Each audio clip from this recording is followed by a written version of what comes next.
Salut tout le monde! Voici une petite vidéo pour vous montrer comment ajouter de l'espace disque à une partition LVM. Agrandir un volume logique, en fait. Donc si vous n'êtes pas familier avec les termes LVM, je vous invite à voir mon vidéo qui explique LVM. Donc j'ai déjà fait une vidéo sur ça, je ne vais pas revenir sur ces explications. Donc pour cette vidéo-là, je vais vous montrer plusieurs exemples pour augmenter le volume logique. Pourquoi plusieurs exemples? Donc tel quel, augmenter le volume logique est le même principe, mais ensuite il faut faire des commandes au niveau du système de fichiers, au niveau du file system en anglais, pour lui dire que l'espace disque a augmenté. Donc c'est pour ça que je vais vous faire plusieurs exemples. Donc je vais vous montrer avec un système de fichiers ext4, aussi avec un système de fichiers XFS. Un autre exemple avec le système de fichiers XFS, mais cette fois sur un système encrypté. Donc, la partition où mon Red Hat Linux est installé est encryptée. Et on va y aller aussi avec le système de fichiers BTRFS. Et finalement, je vais aussi vous montrer comment ajouter un autre disque dur pour l'utiliser ensuite pour ajouter de l'espace disque à votre volume groupe dans le cas où il n'y avait plus d'espace libre dans votre disque dur actuel pour l'assigner à vos partitions LVM, soit à vos volumes logiques pour avoir les termes plus précis.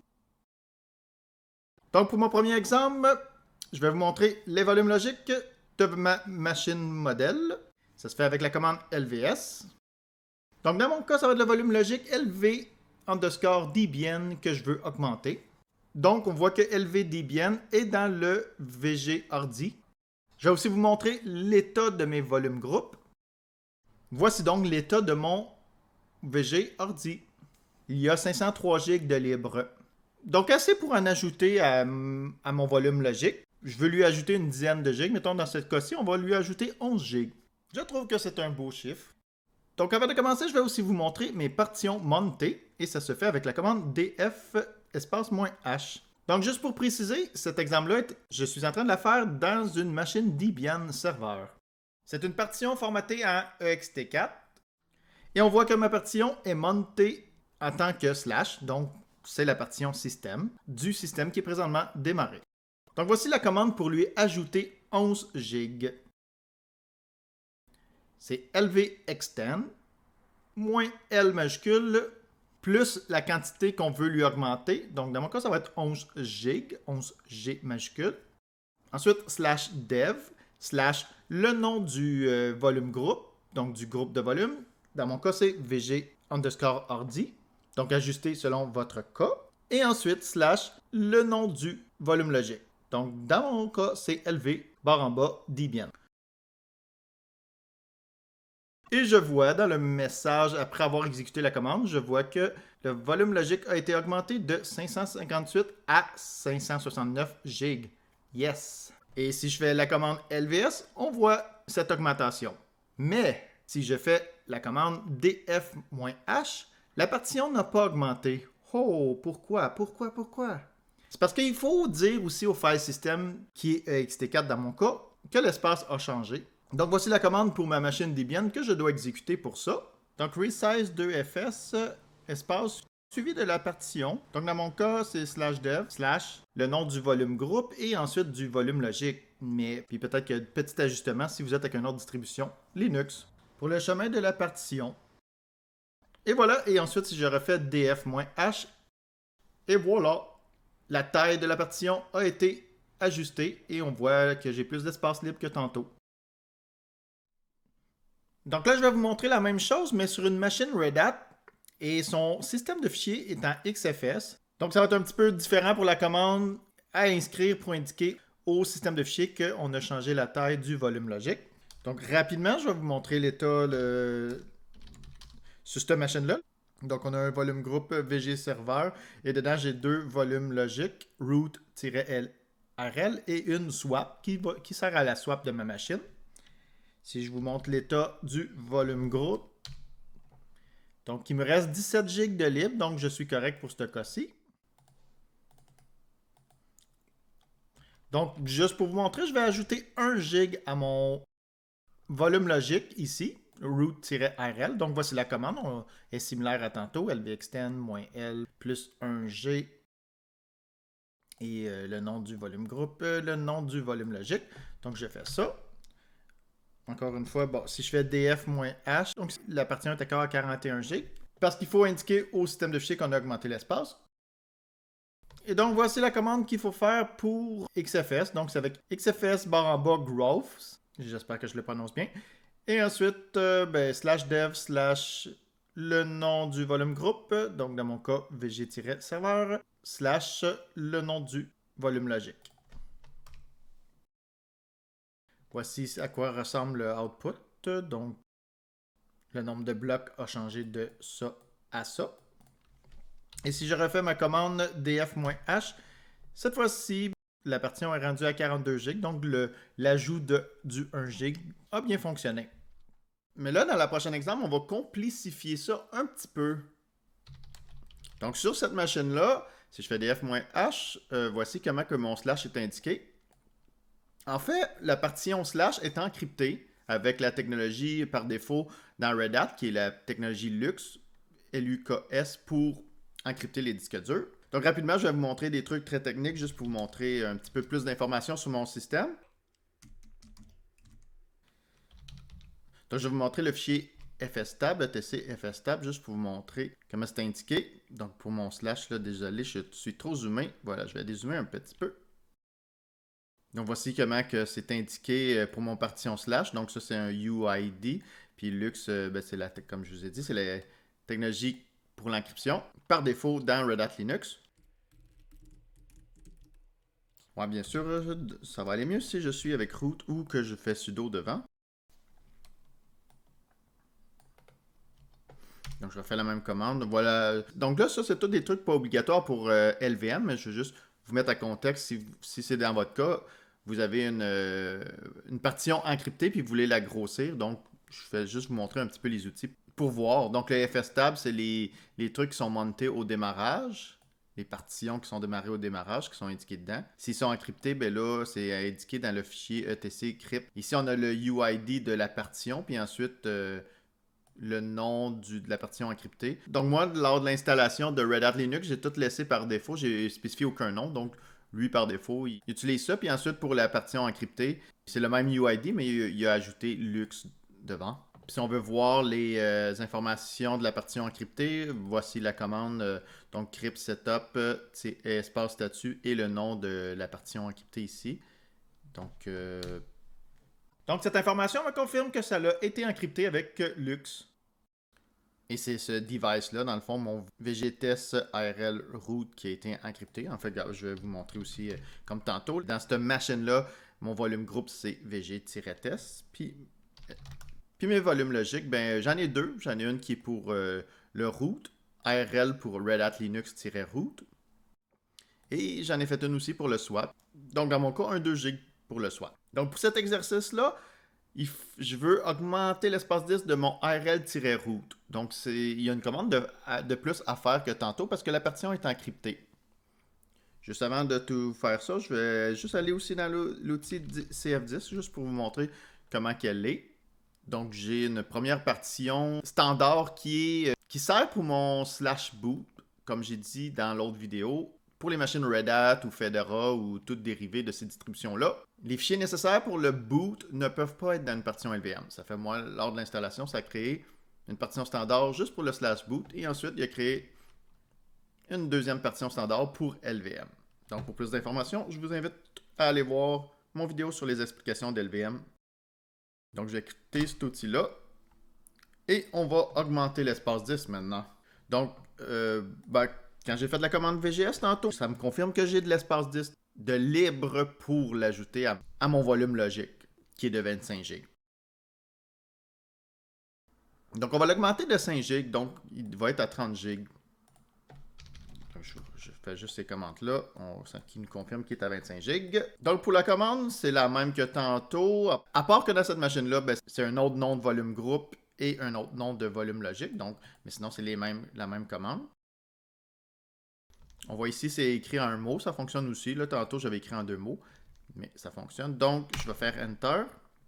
Et ça me confirme que ça a été augmenté de 25 à 30 GB. Donc, comme tantôt, si je fais LVS, on voit la modification ici. Mais comme tantôt, si je fais df-h, ça n'a pas augmenté ici. Et si je fais la commande que j'ai faite tantôt pour dire au système de fichiers que ça l'a augmenté, ça ne va pas rien faire parce que en arrière de cette couche-là, il y a la partition est encryptée. Donc, une petite commande qu'il faut faire, et la voici à l'écran. Donc, crypt setup, espace resize. Donc, pour indiquer que la taille a changé. Et on écrit ici, là, c'est pour Red Hat, c'est la manière que ça fonctionne. Lui, les partitions encryptées, il met ça dans le répertoire /dev/mapper. Donc, si vous utilisez une autre distribution, c'est peut-être un peu différent. Et le nom de la partition qui est encryptée, donc, comme on a vu tantôt, c'est lux- puis tout ça. Donc, si je fais ça, ben, ça me demande de rentrer la passphrase de ma machine. Ben, en fait, la passphrase d'encryption pour la partition, pas de la machine. Et là, c'est fait. Et ensuite, je peux faire ma commande xfs underscore groves. Mais par contre, le truc qu'il faut ajouter après est différent. Tantôt, c'était /dev, / le nom du volume groupe, / le nom du volume logique. Là, voici comment il faut l'ajouter, qu'il faut indiquer. Donc, /dev, mapper et le nom de la partition encryptée. Donc, je lance ça. Ça me retourne ça. Et maintenant, si je fais df-h, voilà. Elle est maintenant rendue à 30 GB plutôt que 25 GB. Donc, c'était juste un exemple. Si votre partition est encryptée, avec la technologie LUKS, LUKS, il y a un petit truc de supplémentaire à faire. Ma recommandation aussi, c'est que si vous le faites sur une machine très critique, une machine à production, faites toujours un snapshot avant de faire ces commandes-là, puis un backup aussi, si vous ne pouvez pas faire de snapshot. Juste pour être sûr, s'il y a quelque chose qui tourne mal avec les commandes, ben c'est professionnel, je pense, de faire un snapshot. Tester dans un environnement test, faire un snapshot avant de faire la manipulation, ensuite faire ça en production. S'il arrive un petit pépin, vous pouvez facilement retourner à l'état d'avant. En fait, dans mon cas, chaque fois que je joue avec des partitions, que ce soit des encryptés, que ce soit de changer leur grosseur, je fais tout le temps un snapshot. Et un backup si je ne peux pas faire de snapshot. Ou selon l'environnement, bien sûr, là. Qu'est-ce qui est le mieux. Donc, l'exemple suivant va être fait sur une machine OpenSUSE. Donc, pourquoi je veux vous montrer ça? C'est parce que son système de fichiers est BTRFS.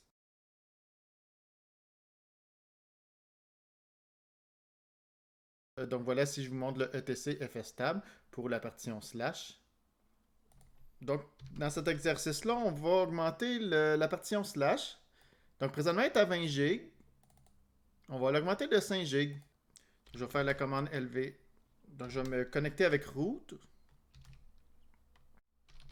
Je vais faire la commande LVS. Donc, ça me confirme que la partition est environ 20 GB.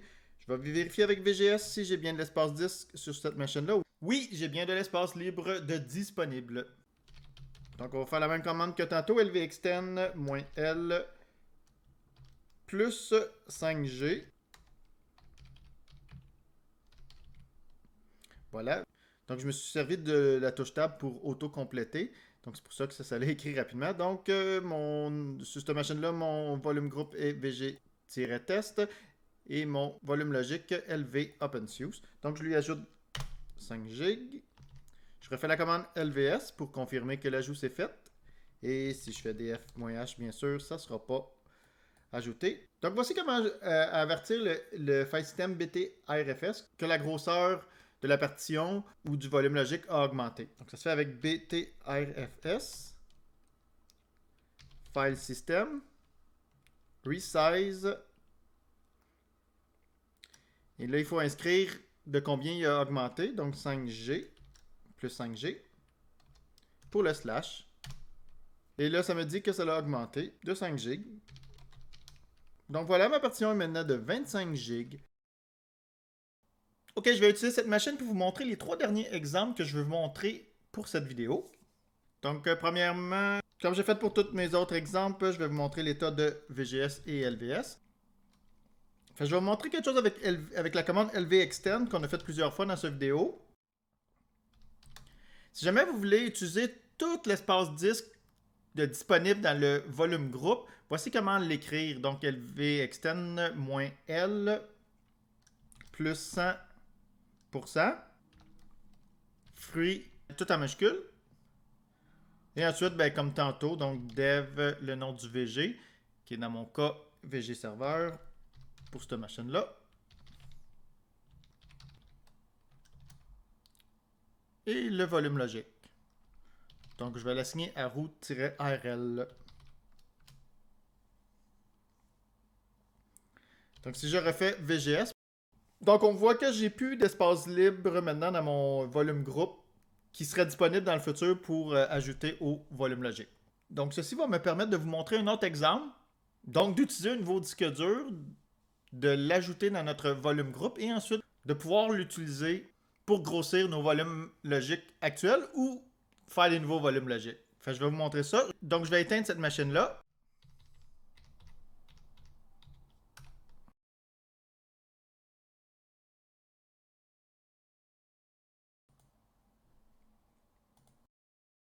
Je vais lui ajouter un nouveau disque dur.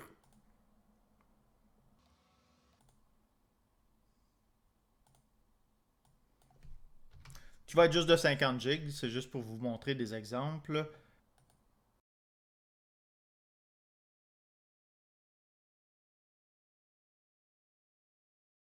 Et je repars la machine. Donc là, moi, je fais tout ça dans une machine virtuelle. Mais mettons, vous le faites sur une machine physique. Ce que je viens de faire, en fait, c'est comme j'ai ajouté un autre disque dur de 50 GB que j'ai branché à la machine. Et c'est un disque dur de 50 GB vide. Donc, je vais me reconnecter. Donc, si je fais la commande fdisk-l pour lister mes disques durs, on voit le disque dur qui était déjà là.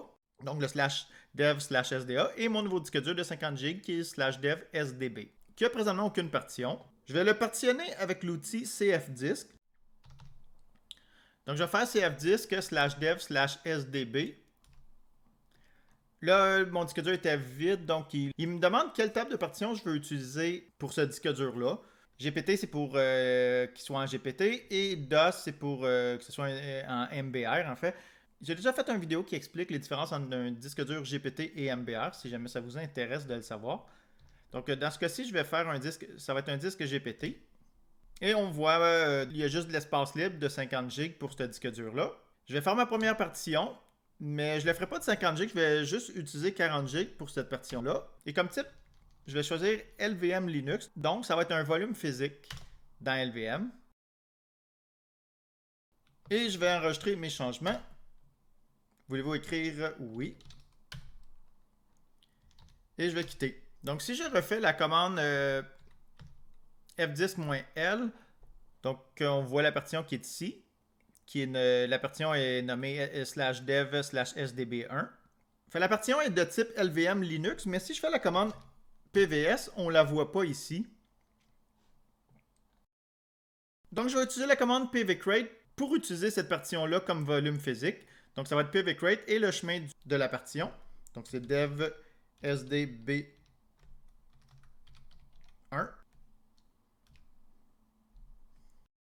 Et si je refais la commande pvs, voilà, elle apparaît maintenant. Mais elle est assignée à aucun VG, qui est volume groupe. Donc, je vous rappelle encore une fois, dès que vous jouez avec les partitions, dès que vous jouez avec ces commandes-là, pvcreate, etc., assurez-vous d'avoir fait un snapshot avant et un backup de vos données, juste pour être sûr, parce que si vous vous trompez de partition de ce que vous faites la commande pvcreate, ça va formater la mauvaise partition. Et vous allez perdre toutes les données de la partition que vous avez inscrite. Donc, même si vous faites des beaux yeux à votre ordinateur par la suite, avec la chanson du film Titanic, ça ne veut pas restaurer les données et ils resteront perdus. Donc, c'est là qu'il est très important de faire un backup et snapshot avant de faire une manipulation du genre. Donc, je vais utiliser la commande VG extend, le nom du VG, du volume groupe. Dans mon cas, c'est VG-serveur. Et c'est ça, là, j'indique ici que je veux grossir le volume groupe VG-serveur avec cette partition-là. Donc, je vais inscrire slash dev slash sdb1. Si je refais PVS, on voit que mes deux partitions ici sont assignées maintenant au VG-serveur. Et si je fais la commande VGS, et voilà mes 40 GB de cette partition-là sont ajoutés à mon volume groupe. Donc, je peux les assigner à mes volumes logiques existants et faire de nouveaux volumes logiques. Donc, c'est très pratique lorsqu'un disque dur était plein et que vous aviez besoin de grossir les partitions. Mais attention par contre, si un des deux disques dur brise, donc soit le SDA ou le SDB, tous mes trucs LVM vont être foutus, mon volume groupe sera plus accessible et tout ce qui est installé et tous les données qui étaient dans les volumes groupes seront plus accessibles non plus. Donc, c'est très important de faire en sorte que ce soit des bons disques durs de fiabilité égale et de ne pas négliger le fait que s'il y a un brise, vous perdez tout ce qui est dans le volume groupe. Et la dernière chose que je voulais vous indiquer, c'est que, admettons qu'un jour, en fait, on va le faire. Je vais refaire la même commande que j'ai faite tantôt, LV extend. Mon L est 100% de l'espace 10, donc ça va utiliser les 40 GB de libre, ça va l'appliquer à route-RL. Et si je refais VGS, donc je n'ai plus d'espace 10 que je peux allouer à mes volumes logiques. Donc là, la stratégie, ça serait d'ajouter un troisième disque dur. Ou si je fais la commande CFDisk, ça va être mieux si je l'écris comme du monde. /dev SDB. On avait vu que sur mon disque dur de 50 GB, j'avais juste créé une partition de 10 GB. Ça fait là, il y a une autre stratégie. Soit que je fais une nouvelle partition, que je fais pvcreate comme tantôt avec le SDB2 parce que la partition va s'appeler SDB2 et que je l'assigne au volume groupe. Mais je peux aussi redimensionner la partition en cours et la grossir de 10 GB. Donc la nouvelle taille, 50 GB. Donc faites vraiment des backups puis snapshots avant de faire ce genre de manipulation, par exemple. Surtout si c'est un environnement très critique, testez-les dans un environnement test. Là, moi, je suis dans un laboratoire, je le fais vite.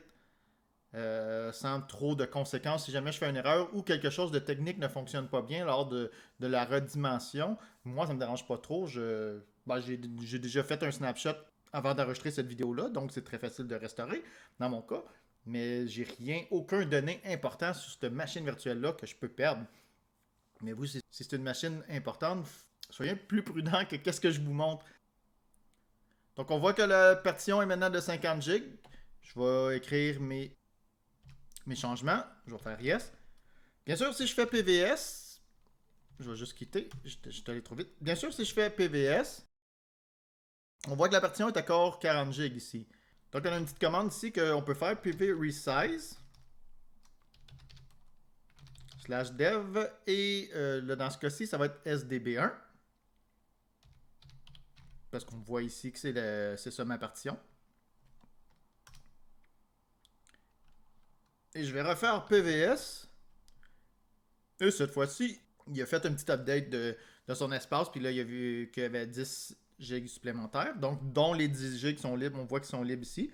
Et si je fais VGS, on a le 10 GB de disponible que je pourrais assigner à mes volumes logiques. Voilà juste des petits exemples que je voulais vous montrer, comment ajouter de l'espace disque dans vos partitions LVM, donc vos volumes logiques, et les différentes façons que vous pouvez faire autour de ça, dont ajouter un disque dur, et ajouter une partition, et l'ajouter avec pvcreate. Et ensuite, utiliser VGExtend pour l'ajouter au volume groupe. Ensuite, pour conclure la vidéo, comme je disais tantôt, si un des disques durs brise, vous allez perdre tout ce qui est dans LVM. Donc, si un jour, dans votre serveur, vous ajoutez un troisième disque, mais ultra stable, puis que vous dites, les deux autres disques, ils sont vieillissants, puis je ne voudrais plus les utiliser, il serait possible d'utiliser la commande pvmove pour déplacer toutes les données de cette partition-là vers la nouvelle partition, qui serait aussi un volume physique dans votre truc d'LVM, et ensuite d'enlever ces partitions-là. Donc, dites-moi si c'est quelque chose qui vous intéresse. Je pourrais faire une vidéo sur ça. Donc, comment utiliser la commande pvmove et vgreduce pour réduire les volumes groupes. Donc, dans l'exemple que je vous ai cité il y a quelques secondes, c'est toutes les données seraient maintenant dans le niveau 10 plus récent, donc plus fiable. Puis ensuite, on retirerait les deux anciens disques durs du volume groupe. Donc, s'il y a une panne d'un des deux anciens disques durs, ça n'affecterait pas le volume groupe. Mais pour faire ça, bien sûr, il faut que dans le nouveau disque dur, la nouvelle partition soit plus gros que la taille du volume groupe avant d'avoir ajouté le disque. Parce que comme ça, en faisant un pvmove, il faut qu'il y ait assez d'espace libre pour pouvoir déplacer les données. Et ensuite d'être capable de retirer les anciens volumes physiques du volume groupe. Donc j'espère vraiment que cette vidéo a été bénéfique pour vous, qu'elle vous a aidé. Et j'ai hâte de lire vos commentaires. Dites-moi ce que vous avez aimé, ce que vous n'avez pas aimé, histoire que je puisse m'améliorer pour mes futures vidéos. N'hésitez pas non plus si vous voulez me supporter. Vous pouvez toujours me payer un petit café qui va m'aider à continuer à faire des nouvelles vidéos de ce genre-là et que je pourrais aussi utiliser pour mettre à jour mon serveur informatique à la maison qui est présentement qui est un vieux PC gamer que j'ai acheté il y a 15 ans. Donc je réussis à me débrouiller avec, mais peut-être qu'à un moment donné, ça pourrait être un projet de m'acheter un petit serveur maison, que ça soit plus facile de faire des vidéos. Peut-être même aussi améliorer mes équipements pour faire des vidéos de meilleure qualité. Bref, je sais pas encore qu'est-ce que je pourrais acheter, mais ça pourrait. N'hésitez pas si vous voulez m'encourager. Et je vous souhaite une bonne fin de journée. Merci. Au revoir.